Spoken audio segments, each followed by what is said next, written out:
nossa margem precisa mergulhar na nossa história, né? Nós que naturalizamos as violências e o caráter genocida do nosso sistema penal, nós estamos numa encruzilhada ética e civilizacional. Ou aprofundamos radicalmente nossa crítica ao poder punitivo, ou a gente vai estar infinitamente eternizando a autocolonização. O sistema penal é a maior máquina de verticalização e objetificação e de construção de uma alteridade e de uma identidade deteriorada, né? O outro texto que eu quis trazer para vocês é um texto, ele está inédito ainda, vai sair no livro em homenagem ao Máximo Pavarini, que o Salo e o Dieter estão organizando. São dois professores que estão organizando. Então não posso ainda dar para vocês. Mas se chama A Teoria das Histórias Tristes. Como é que eu começo nesse caminhar? Quando eu trabalhei no meu trabalho de mestrado, então agora estamos numa conversa metodológica. Alguém que já fez mestrado, já estudou, teve dificuldades, e as dificuldades, então eu vou contar esse meu caminho. Então, eu fui trabalhar os efeitos da política criminal de drogas e em 1968 ela surge nos anos 70 para olhar, né, a gênese desse processo de criminalização, fazer uma genealogia disso. E quando eu entro para... até naquele tempo, eu ainda produzia estatísticas, eu tinha aquela coisa sociológica, né, estatísticas e tal. De vez em quando tem um aluno meu que fala: professor, eu vou fazer o perfil dos adolescentes infratores. Eu não precisa não, eu já tenho. Todo mundo já tem. Qual é o perfil do adolescente infrator? Pobre, preto, em tal idade, tal, isso já está dado. O que mais que nós temos para falar? Mas tem uma horinha lá, aí vocês vão ver que, na verdade, o mestrado, o doutorado, o pós-doutorado, é tudo uma história só nossa, que você vai... Eu sempre eu digo para meus alunos: não, professor, ainda não acabei. Eu falei: o seu tempo acabou, o trabalho nunca acaba. Então você produz o mestrado, o doutorado, mas o seu problema continua. E eu me lembro o seguinte: cada vez, então eu trabalhei, fiz estatísticas, curvas, tudo aquilo que, né, dá legitimidade positivista aos estudos que a gente faz. Eu fiz também um estudo dos processos dos meninos. E eu encontrei um arquivo jogado, que era o tempo do Collor ainda, olha que eu sou velho, né? E o tempo do Collor para mim é ontem, né? Que era a descentralização da FUNABEM. Os arquivos da FUNABEM estavam jogados, eu passava lá o dia inteiro com o mofo e tal. Consegui, eu e Geraldo Prado, que naquela época era o juiz da infância e da adolescência, sofreu muito ali, né, tentando barrar aquela... E aí nós conseguimos salvar esses processos. Mas eu dizia o seguinte: cada vez que eu me aproximava do processo, eu, em vez de ver um criminoso, eu via uma história triste. Por isso que eu digo que é a metodologia das histórias tristes, né? Então, aí eu olhava, tem uma história lá que era um menino que ficou preso mais de 3 anos, que tinha roubado 2 queijos de borboleta, né? Então, 1,5 kg para cada, 1 ano e meio para cada queijo roubado.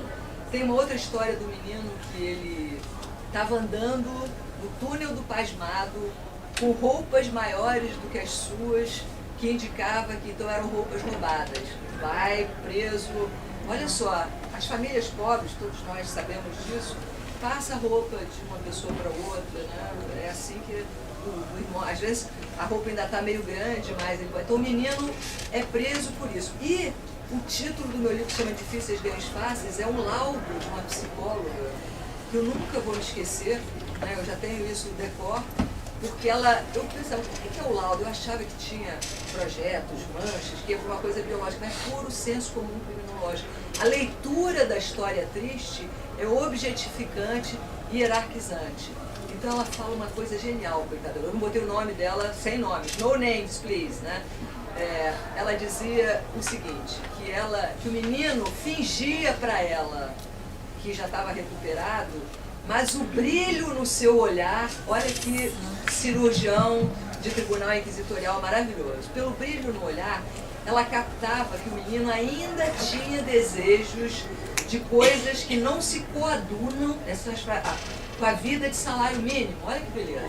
O menino continuava desejando um guarda-roupa em plena moda, guloseima, tudo que todos os meninos desejam, né?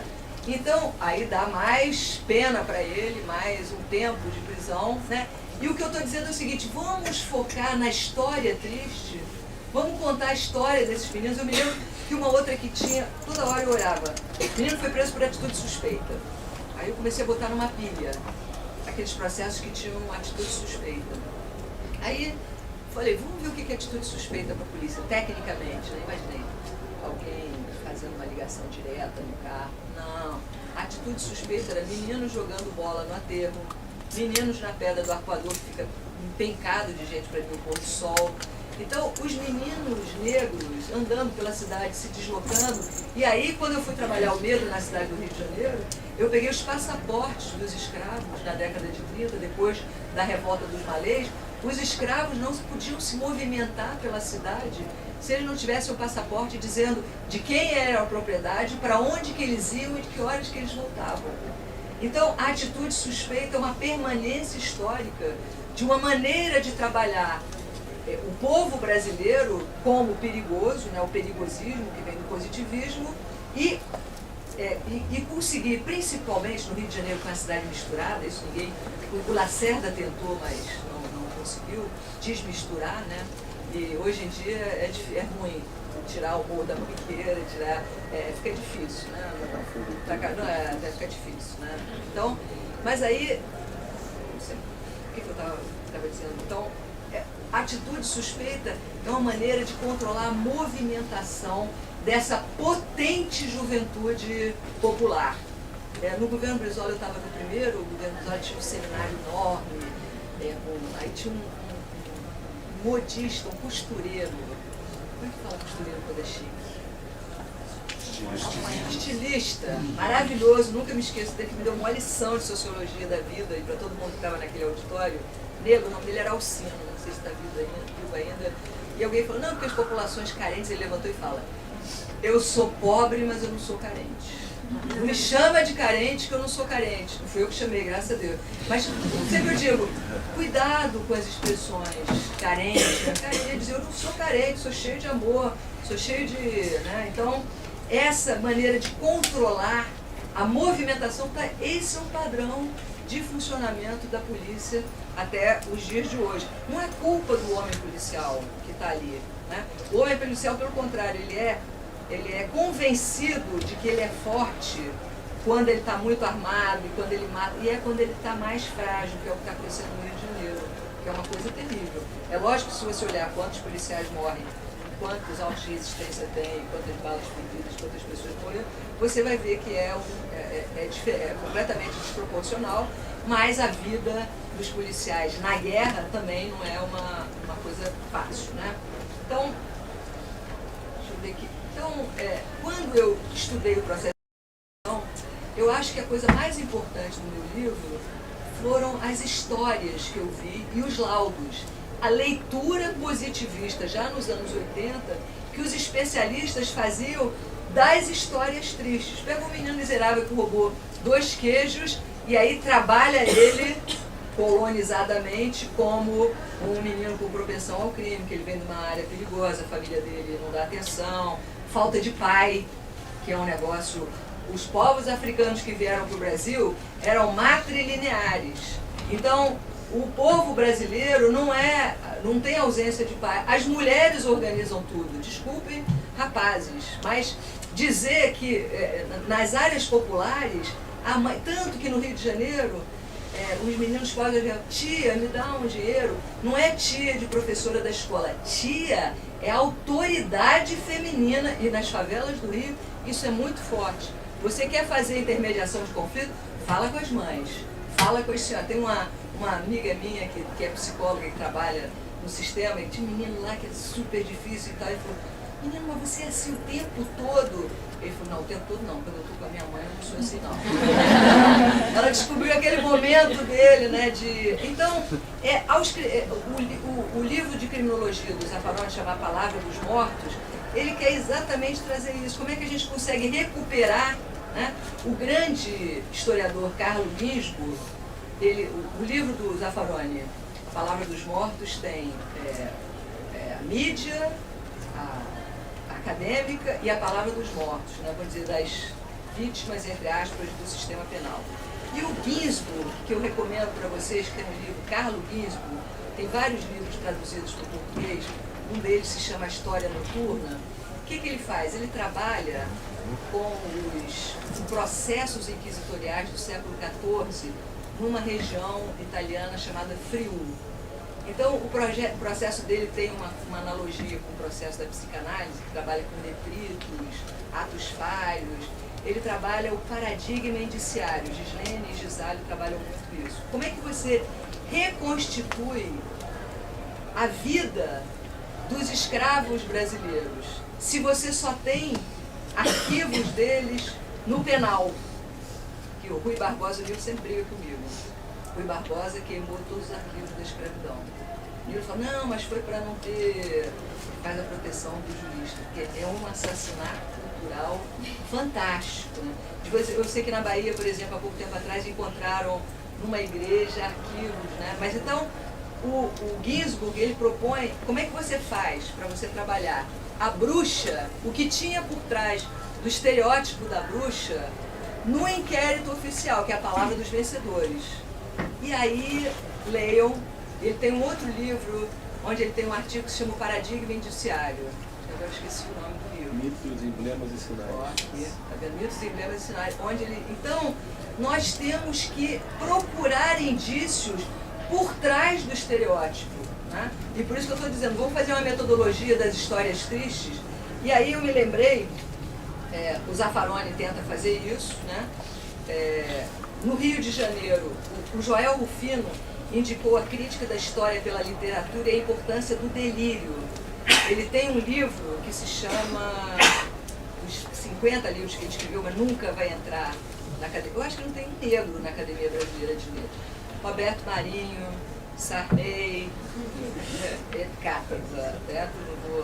Então, desconfiando com o Mark Bloch do saber histórico, Joel Rufino entende a serventia da história na sua capacidade de divertir, entrando na pele dos homens, permitindo viver outros tempos, outras experiências e outros lugares através da narrativa literária. Né?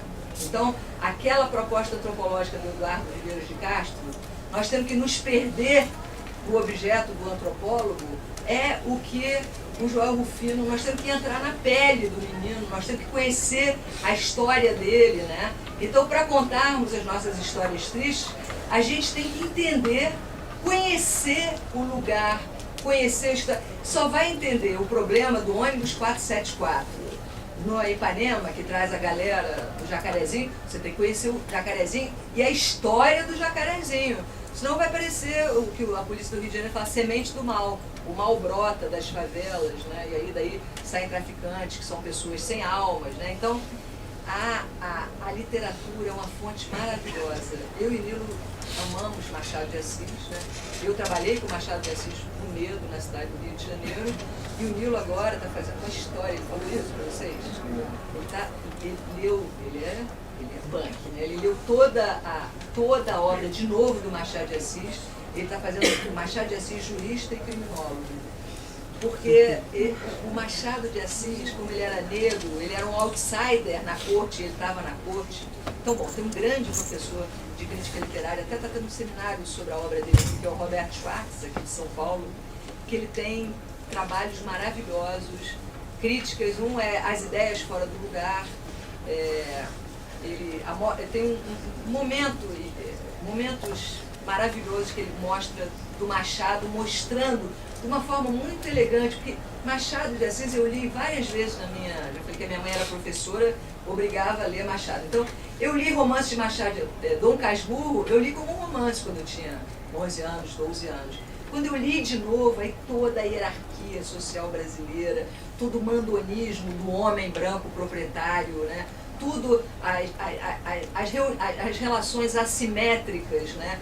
Dos outros na sociedade brasileira do tempo dele, né? Tanto que, ao defender a literatura como testemunho histórico, Sidney Chalub, que é outro grande professor que está na Unicamp, aponta como o historiador busca desvendar o sentido íntimo do sujeito na arena das polêmicas e conflitos, de sua contemporaneidade como sujeitos e personagens das histórias que contam. O Nilo me contou que escutou nas aulas que ele teve com Heleno Fragoso a necessidade de realizarmos uma criminografia, uma escrita das nossas histórias e realidades contra as falsas pretensões científicas da criminologia positivista, né? Então, já terminando, para dar tempo da gente discutir um pouquinho, no Brasil de hoje, com essa educação pela mídia que a gente está vendo, assistimos à luta na arena da linguagem.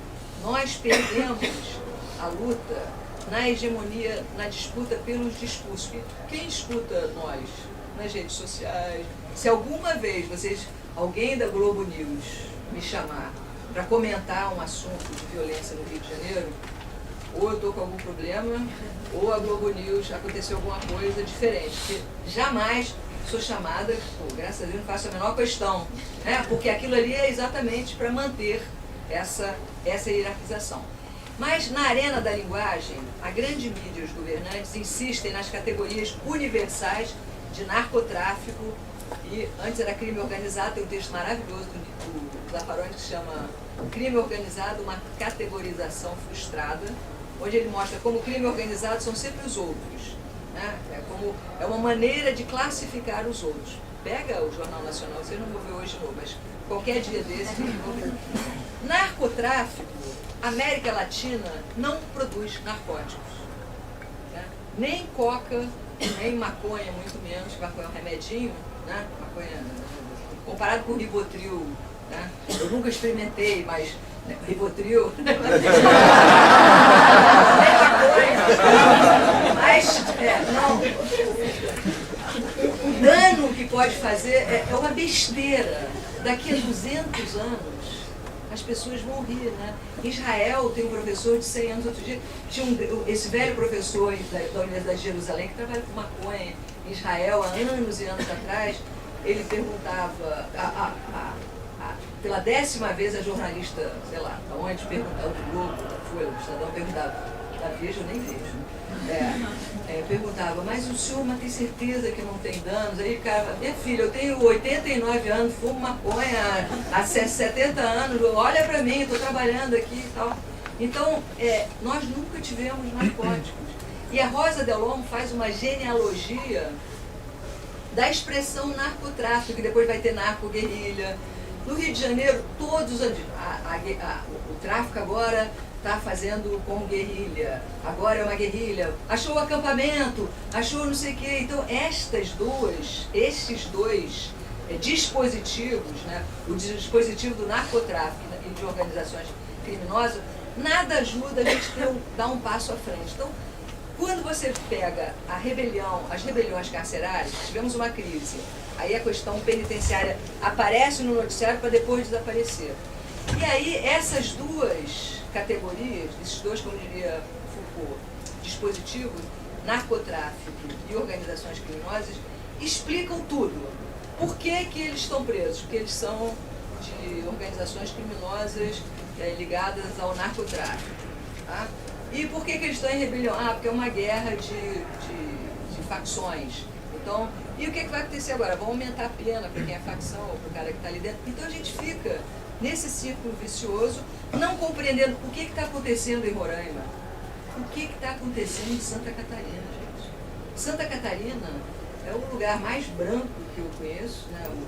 Talvez o Paraná também, um pouquinho, né? O Rio Grande do Sul não, o Rio Grande do Sul tem também o primeiro governador negro do Brasil, foi gaúcho, foi Alceu Colares. Vou falar qual era o partido que ele era, para não humilhar os outros. Lógico que ele era do PDT. O primeiro, daquele PDT, hein, gente? Não, agora eu sou... E o primeiro índio deputado foi o Juruna, que era desclassificado todo. Eu me lembro do Zósimo, que era um colunista social do Rio de Janeiro, tem uma estátua dele no Leblon, que todo mundo tira retrato com o Dorival Caymmi, todo mundo tira retrato com o Carlos Drummond de Andrade. A estátua do Zósimo está lá num canto cheio de cocô de passarinho, onde ela deveria estar mesmo. O Zósimo todo dia falava, sabe, tratava o Juruna. Outro dia eu vi esses novos lideranças dos povos mostrando a importância do Juruna, um personagem apagado da história do Brasil. né? Ele tinha uma história engraçada do Juruna, que ele levava um gravador, ele falava, quando eu converso com o branco, eu tenho que gravar, que o branco sempre mente, nunca se conta. Então ele gravava, então, uma coisa maravilhosa. Então, fugir dessas categorias, né? E se a gente ampliar nossa visão e nossa imaginação para um pouco além do nosso jardim, a gente pode entender a demanda por ordem na dimensão do nosso continente. Afinal, um brasileiro do litoral pode ter mais a ver com o caribenho da Colômbia do que com o gaúcho dos Pampas.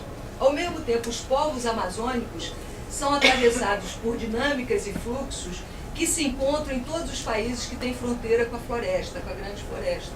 Então, o que está acontecendo em Roraima não é explicável por narcotráfico e crime organizado, né? E vocês reparem, olhem o noticiário policial que é narcotráfico, crime organizado, e a gente não sai isso, né? Tem um argentino chamado Eduardo Grunier, que ele afirma que a forma campo de concentração que surgiu no sul da África no fim do século XIX, e não na Alemanha, o nome dele é Eduardo Grunier, não teria surgido sem a plantation escravista americana e o semi-escravismo ameríndio. É como se os séculos de colonialismo escravista tivessem criado uma espécie de colchão de tolerância para o intolerável. Trabalhando o detalhe das plantations como controle planejado, racional e despótico no regime de administração total e de extermínio, quando necessário, ele vai abordar os 5 séculos de naturalização desse processo como um analisador da modernidade das Américas e também do capitalismo nas Américas, tendo como referências principais a escravidão africana e o silêncio sobre a primeira revolução das Américas, a Revolução do Haiti. Ele vai fazer a crítica da modernidade europeia e eurocêntrica a partir dessa colonialidade do poder, né? No livro, esse autor trabalha a escravidão afro-americana como instituição jurídica, constituindo-se um dos fantasmas que marca e fratura a modernidade ocidental. Não dá para pensar nada no Brasil sem pensar essa fratura. Principalmente, né, vamos dizer, essa saída jurídica liberal de 1824, da primeira Constituição, que diz, olha, rege a propriedade em toda a sua plenitude. Então a escravidão é legitimada e o escravo ele era coisa perante o ordenamento jurídico como um todo. O sequestro de um escravo era computado na polícia como um roubo e ele só era sujeito perante o direito penal. Tanto que tem várias histórias, tem um livro chamado Liberata, que conta a história de alguns africanos do século XIX que vão, como eles são sujeitos, eles tentam, na instância penal, conseguir, né, montar uma resistência sobre a liberdade deles e tal. Então, a escravidão e a Revolução Haitiana seriam vetores de destotalização do eurocentrismo. Esse Eduardo Grunier narra uma conversa entre Darcy Ribeiro e Claude Lévi-Strauss, no qual o brasileiro apresenta o seu trabalho de campo, um jovem Darcy Ribeiro, com dúvidas e inquietações. Segundo a lenda, o antropólogo francês que eu adoro, nada eurocêntrico, teria encarado Darcy e dito: "Ah, monsieur, la théorie, c'est à nous." Nós fazemos a teoria. Faz a sua pesquisa e lá, olha só, o Lévi é uma lenda, não sei se é verdadeira. A tese de Grunier, então, é que devemos nos apropriar das grandes teorias europeias para reescrevê-las na lógica da nossa própria situação, ressignificando-as. Trata-se, então, de uma contramodernidade através de uma transculturação catastrófica, que é a proposta do Eduardo Grunier, né?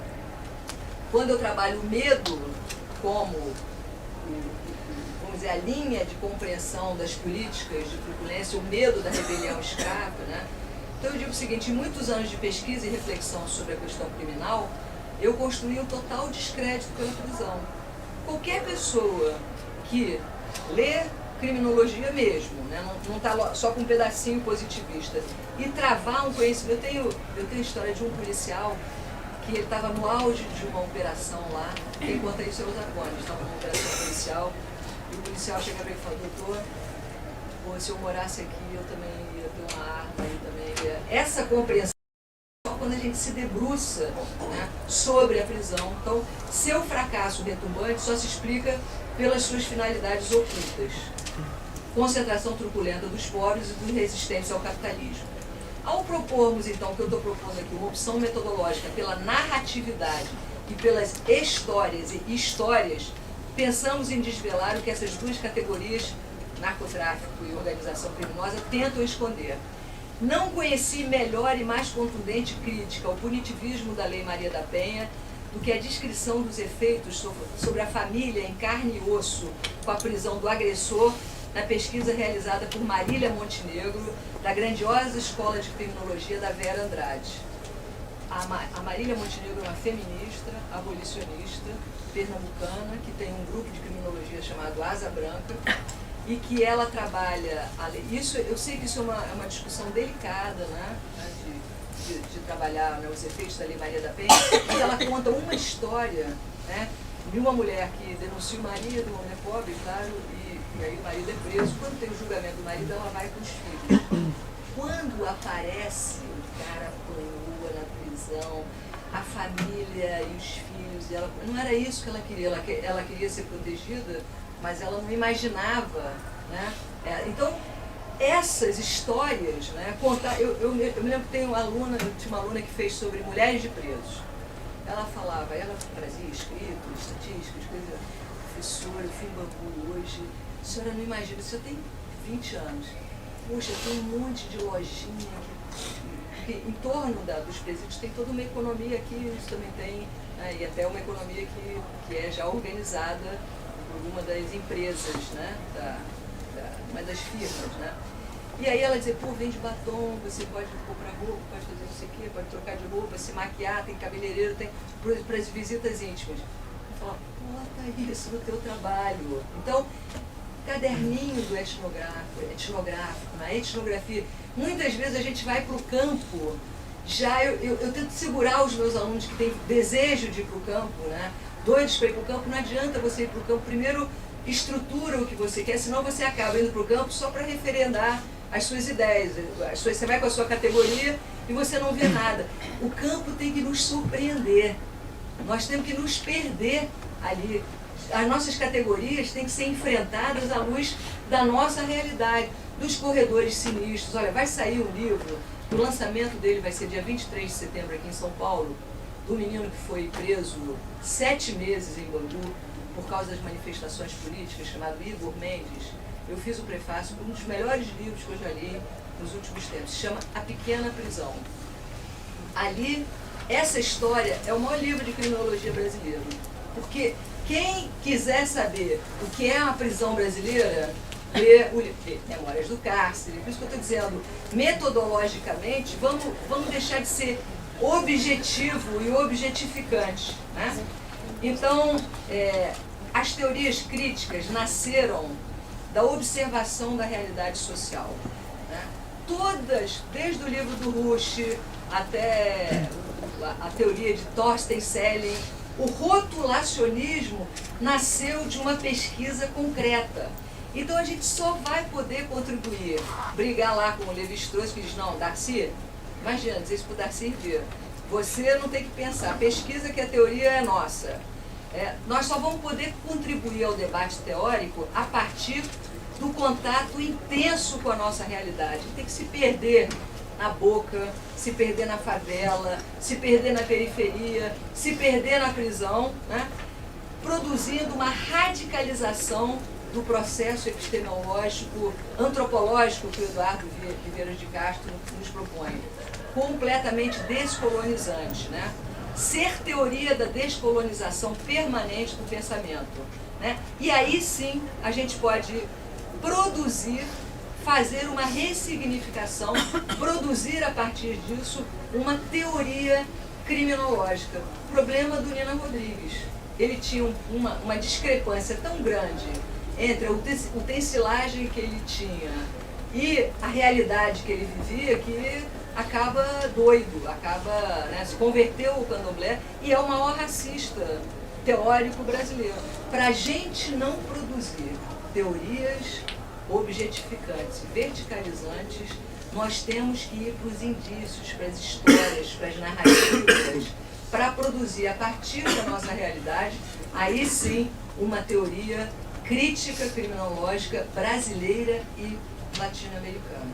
Então, vamos parar um pouquinho, no mesmo horário que a gente parou ontem, e aí, deixa só uma coisinha, saiu, de vez em quando, ó, no Globo, do dia, vocês veem que eu leio, 8/9, tem uma coluna que chama Conte Algo Que Eu Não Sei. De vez em quando aparecem umas coisas interessantes ali.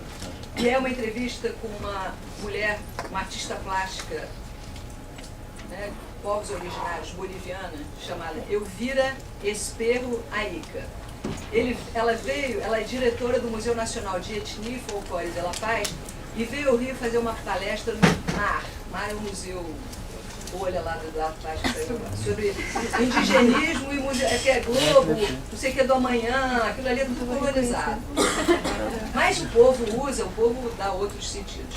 Mas ela fala o seguinte: na sala de aula, as comunidades são estudadas, comunidades originárias, por um olhar muito acadêmico e não como o próprio grupo se vê. E isso é um retrato inadequado. Foi assim que nasceu a ideia de que os museus só pensam em objetos e na beleza superficial, não no tipo de matérias-primas usadas para se elaborar um determinado objeto. Cite um exemplo. Claro, o cara não entendeu. Na Bolívia, temos as famosas fibras para a fabricação de roupas, que podem ser feitas de uma grande variedade de materiais. Mas como se elabora esse objeto? A resposta está em seu desenvolvimento, formas e maneiras de fazer. Através disso, você pode identificar um povo, a essência da comunidade, do indivíduo e como ele se desenvolveu dentro daquela sociedade. Isso não consta nos estudos acadêmicos de um museu. Lá diz simplesmente que o objeto pertence a tal comunidade e só mais nada. Por que esses museus apresentam essa configuração? Toda essa estrutura vem de fora. A Europa e os Estados Unidos planificaram a maneira de selecionar cronologias, isso é que é importante, em termos de generalizar e logo restringir a uma especialidade arqueológica, histórica, etnográfica, indígena, não indígena, arte moderna, enfim. E nós da América Latina copiamos esse modelo estrangeiro. O que fazer para mudar esse panorama, já que o mar é um museu completamente bolha? É bonita a arquitetura e tal, mas não tem alma. Todas essas especialidades verticais, olha o que ela fala, eu fiquei impressionado, que separam, não estão adequadas às próprias realidades da sociedade. Existe uma ponte de conexão entre o passado, o presente e o futuro. E nesse sentido é muito importante apresentar a cadeia operatória de cada objeto. Vamos pensar isso para a questão criminal. Essa linguagem de comunicação entre a pessoa e o objeto é essencial para compreender o passado e projetarmos no futuro. Então essa descolonização que ela acaba traduzindo de uma forma muito melhor do que eu estou tentando fazer é o movimento principal para a gente produzir, né, um conhecimento sobre os nossos povos, as nossas culturas, um conhecimento descolonial. Então, era assim que eu acabo. Vou fazer um intervalozinho e na volta perguntas.